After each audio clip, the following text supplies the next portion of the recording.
बिहार के शिक्षा मंत्री चंद्रशेखर के बयान पर अब हंगामा शुरू हो गया है। उन्होंने रामचरितमानस को ही बता दिया है नफरत फैलाने वाला ग्रंथ। हमारे साथ मौजूद हैं बिहार के पूर्व उप मुख्यमंत्री और बीजेपी के राज्यसभा सांसद सुशील मोदी जी। सर, बिहार के शिक्षा मंत्री कह रहे हैं रामचरितमानस नफरत फैलाने वाला ग्रंथ है। देखिए, ऐसे शिक्षा मंत्री को तत्काल बर्खास्त कर देना चाहिए। वो क्या नौजवानों को, बच्चों को शिक्षा देगा? और ये चंद्रशेखर भूल जाते हैं कि जिस समाजवाद की बात करते हैं उसके सबसे बड़े प्रणेता डॉक्टर राम मनोहर लोहिया, उन्होंने चित्रकूट में रामायण मेला प्रारंभ किया था। तो इस देश में पहला रामायण मेला प्रारंभ करने वाले समाजवाद के सबसे बड़े प्रवर्तक डॉक्टर राम मनोहर लोहिया थे।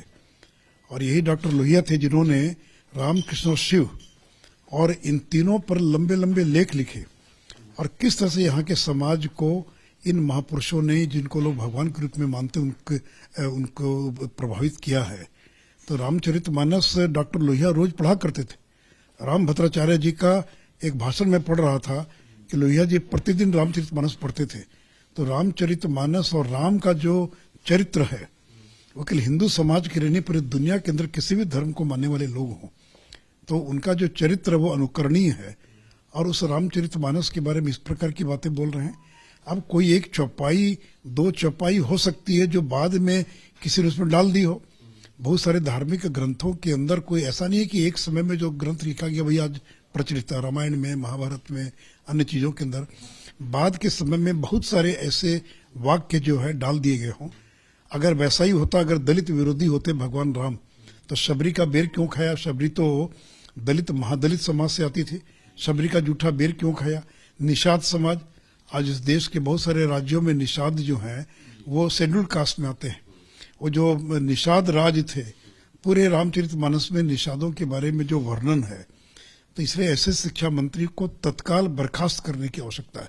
जिस तरीके से उन्होंने बात कही है, ये जो है छात्रों के बीच में जाकर के नालंदा खुला विश्वविद्यालय का दीक्षांत समारोह था उस दौरान कही है। तो ये तो एक तरह से जो नई जनरेशन है उसके सामने भी इस तरीके की बातें कह करके, उदाहरण पेश करके जताना क्या चाह रहे थे? इसलिए कह रहा हूं कि ऐसे व्यक्ति को तो एक क्षण भी शिक्षा मंत्री बने रहने का अधिकार नहीं है। और इसलिए लालू प्रसाद यादव, जो अपने आप को कृष्ण का भक्त मानते हैं, और नीतीश कुमार, इन दोनों का ये दायित्व बनता है कि वो इस पर अपनी प्रतिक्रिया दें। और इस प्रकार के शिक्षा मंत्री को अगर नहीं हटाते हैं तो इसका मतलब है कि बिहार के अंदर एक ऐसा व्यक्ति शिक्षा मंत्री है जो धार्मिक दुर्भावना पैदा कर रहा है, लोगों में विद्वेष की भावना पैदा कर रहा है। ये नफरत, हेट स्पीच, इसी को तो बोलते हैं।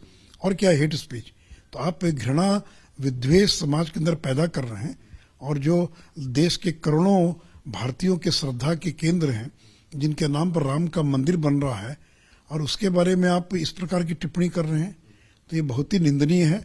और इसलिए अविलंब ऐसे शिक्षा मंत्री को बर्खास्त किया जाना चाहिए। ऐसी टिप्पणी बिल्कुल स्वीकार नहीं की जा सकती और ऐसे शिक्षा मंत्री के खिलाफ होनी चाहिए तुरंत कार्रवाई। उनको उनके पद से बर्खास्त किया जाना चाहिए। इतना ही नहीं, खुद मुख्यमंत्री नीतीश कुमार और आरजेडी सुप्रीमो लालू प्रसाद यादव को भी सामने आकर के उनके बयान पर, यानी कि जो शिक्षा मंत्री उनके बयान पर अपना पक्ष सामने रखना चाहिए, क्योंकि ये बयान निश्चित तौर पर सामाजिक जो समाज में द्वेष को बढ़ाने वाला है।